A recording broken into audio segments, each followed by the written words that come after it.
UPI వచ్చిన తర్వాత దేశంలో డిజిటల్ పేమెంట్స్ భారీగా పెరిగిపోయాయి. రోజువారీ పేమెంట్స్ నుంచి ఫీజులు, లోన్ పేమెంట్స్ సహా అన్నింటికీ యూపీఐ ఉపయోగిస్తున్నారు. అయితే కొన్నిసార్లు ఒకరికి బదులు మరొకరికి డబ్బులు ట్రాన్స్ఫర్ చేసి పొరపాటైపోయిందని లేటుగా గుర్తిస్తుంటారు. ఒకవేళ అవతలి వ్యక్తి తెలిసిన వారైతే అడిగి డబ్బులు వెనక్కి తీసుకోవచ్చు.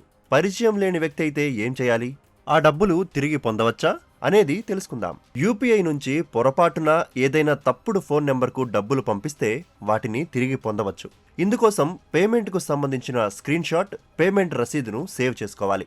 వాటిలో ఉండే ట్రాన్సాక్షన్ ఐడి, యూటీఆర్ నెంబర్, పంపిన తేదీ, ఎంత అమౌంట్ పంపారు, సెండర్, రిసీవర్ యూపీఐ ఐడీలు తప్పులు లేకుండా నోట్ చేసుకోవాలి. ఆ వివరాలతో పేమెంట్ చేసిన యాప్ కస్టమర్ కేర్ కు కాల్ చేసి పొరపాటున పేమెంట్ చేసినట్లు ఫిర్యాదు చేయాలి. దేశంలో ప్రస్తుతం Google Pay, PhonePe, Paytm, భీమ్ పే లాంటి యాప్లను యూపీఐ పేమెంట్ల కోసం ఎక్కువగా వాడుతున్నారు. వాటి కస్టమర్ కేర్ నెంబర్లు డిస్ప్లేలో చూడవచ్చు.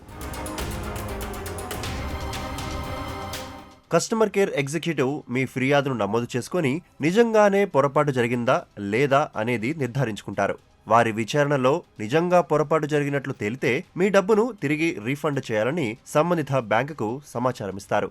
ఒకవేళ కస్టమర్ కేర్ నుంచి తగిన సహాయం లభించకపోతే ఆ వివరాలతో మీరు నేరుగా యూపీఐ కార్యకలాపాలను నిర్వహించే national payment corporation of India ఎన్పీసీఐకి ఫిర్యాదు చేయవచ్చు. ఇందుకోసం npci.org.in వెబ్సైట్లోకి లాగిన్ కావాలి. అందులో యూపీఐ డిస్ప్యూట్ రిడ్రెసల్ మెకానిజం పేజ్కి వెళ్ళాలి. అక్కడ కనిపించే కంప్లైంట్ ఫామ్ను తప్పులు లేకుండా నింపాలి. ఫిర్యాదు సబ్మిట్ చేసిన తర్వాత ఎన్పీసీఐ దాన్ని పరిశీలిస్తుంది. వారి విచారణలో పొరపాటునే తప్పుడు నెంబర్కు డబ్బులను పంపారని ఎన్పీసీఐ గుర్తిస్తే ఆ డబ్బులను రీఫండ్ చేయాలని సంబంధిత బ్యాంకుకు సూచిస్తుంది. ఈ రెండు మార్గాల ద్వారా యూపీఐ యాప్లతో పొరపాటున వేరే వ్యక్తికి లేదా సంస్థకు పంపిన డబ్బును తిరిగి పొందవచ్చు.